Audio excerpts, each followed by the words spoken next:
Right, I've not been looking into this stuff for the past week. I just want to show you something which I picked up on more or less straight away when I watched the last videos back by myself. I've actually thrown a few more images just to make it at least lengthy to some extent, and I'll just start off now. This is what they call the Sphinx Temple here, and I was pointing this out. Well, this thing that's been removed, and you can see how much everything is buried. I'll get on that later, but you can see how something looks like it's fallen forward here and then smashed into the side of this structure. It's smashed into the side of that thing there. We're going to be looking at this here, right?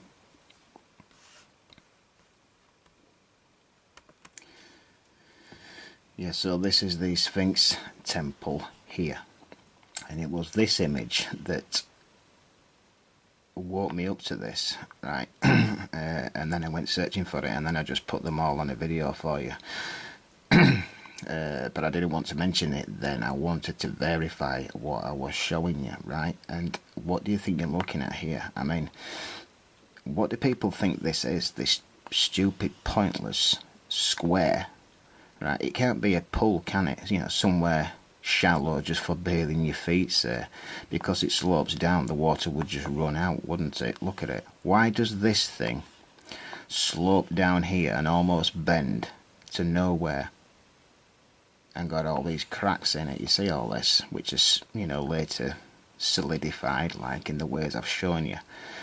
And what it is, and I'm telling you, this will leave you, this image will leave it in no doubt of what this thing really is. Why do you think that is angled down and that there, and this is laying on top of it? Obviously this has fallen away from this thing here. This temple, these blocks, this used to cover the outside walling of it, yes? You know, some outer structure, some huge, like cladding, say, on the outer wall of this. But when you see how much bigger it is, right, that's the other side. We were down there. They call these doors. You know, the archaeologists have since dressed them up and make them look like huge doorways, but they're not. That's absolutely obvious because this and the other one has fallen away from there. This was something to anchor this walling into place. There weren't doorways, right? The doorways will be still buried to unknown depths. This thing is a lot bigger, was a lot bigger, and goes down to unknown depths because, look, that's it there, right? And if you were to pull that up, it would go to somewhere here, wouldn't it? This stuff here that looks like mud is obviously part of the roofing. I'm not going to get into what it's turned into now because of the, you know, of the flood. You know, what the tiles were made out of, and this is concrete and it's solidified into limestone, and all this is the sand what's run out of it, okay? But you can clearly see exactly what I've just pointed out to you. And nobody else has ever shown you that before. This is Saqqara. There's what they call a pyramid alongside, but it's not, because this is not, well, these weren't rooms, were they? These little tiny squares. There's obviously another floor. This is a higher floor, you know, what you lay your floorboards onto. So there's a lot more to this, a hell of a lot more. They're just dressing it up to make it look like a little building, okay? And that's what I'm getting at with a lot of this stuff.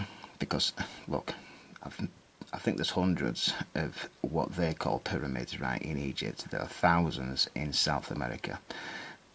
The true pyramids, more than likely, are the ones on Giza, in Egypt anyway, right? More than likely. These things weren't. These are just huge megastructures that are just collapsed down into a pile, and that's an absolute fact. This stuff looks exactly similar, you know, to the basalt, so-called basalt floor, what's outside the pyramids at Giza. But this is a lot thinner, isn't it?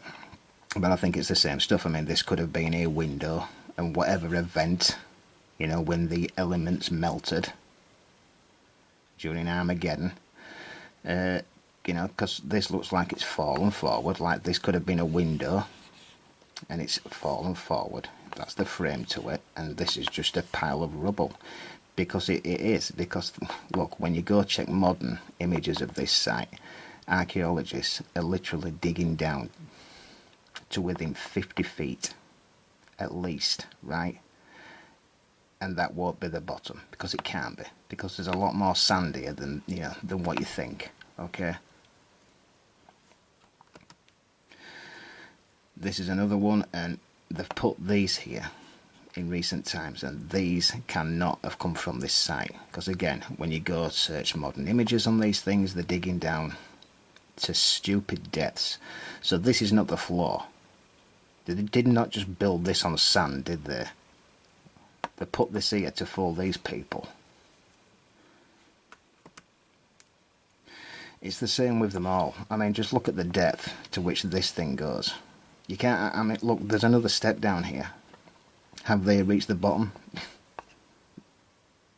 I don't know, but just look at the depth of this.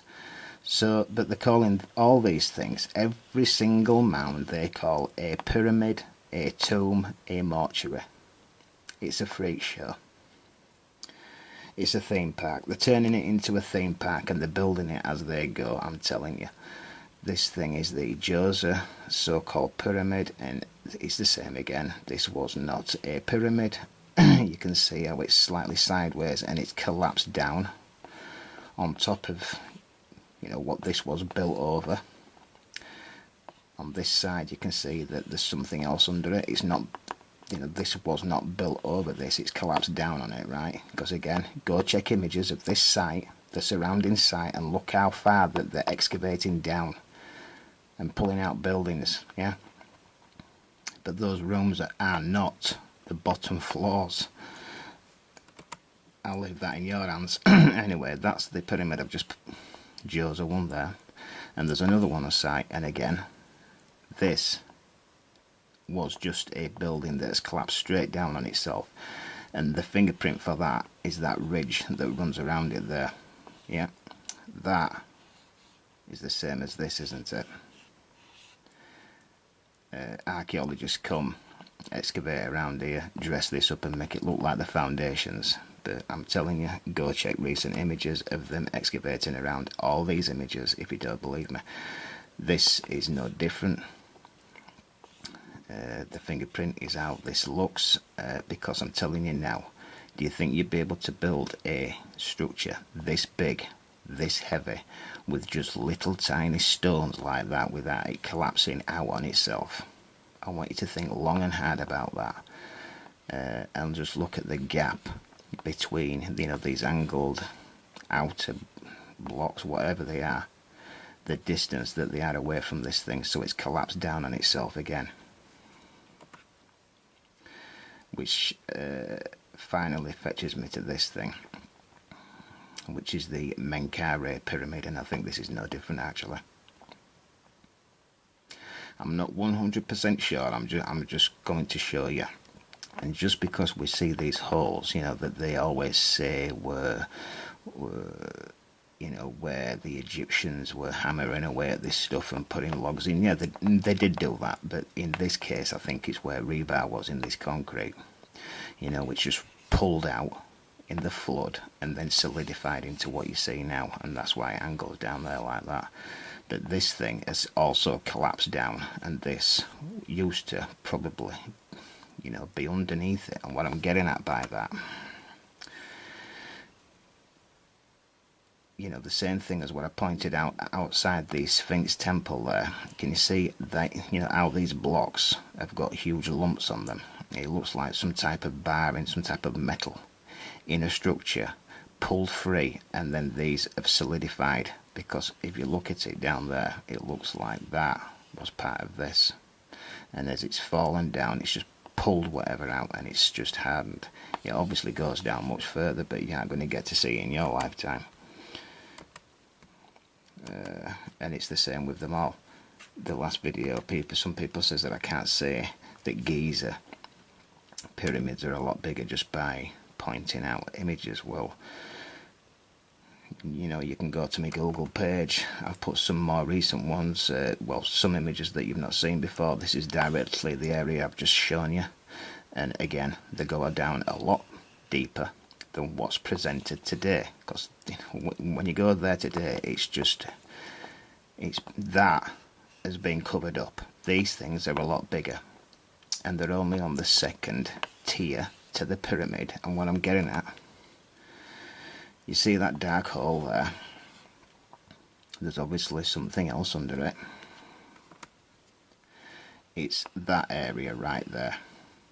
There. Right?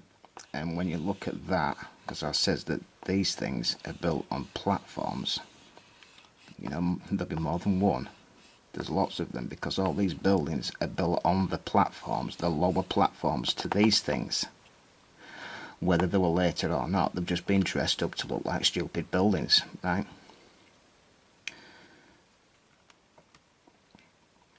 That's your Brian Forrester, and he calls these tunnels. But you know, if you were to go look at a modern day collapse of a megastructure, a skyscraper, right, and tidied some of the rubble away, you would see this, where the floorings have collapsed down on themselves and then solidified. You can see the imprints of the metal bar inside it, which I've pointed out on earlier video. So again, this is only the first level to at least 3 underground sections like this that we know about today. You know, that the information has got out. This is Giza Plateau, same area I've just been pointing out, and there's another 2 of this at least.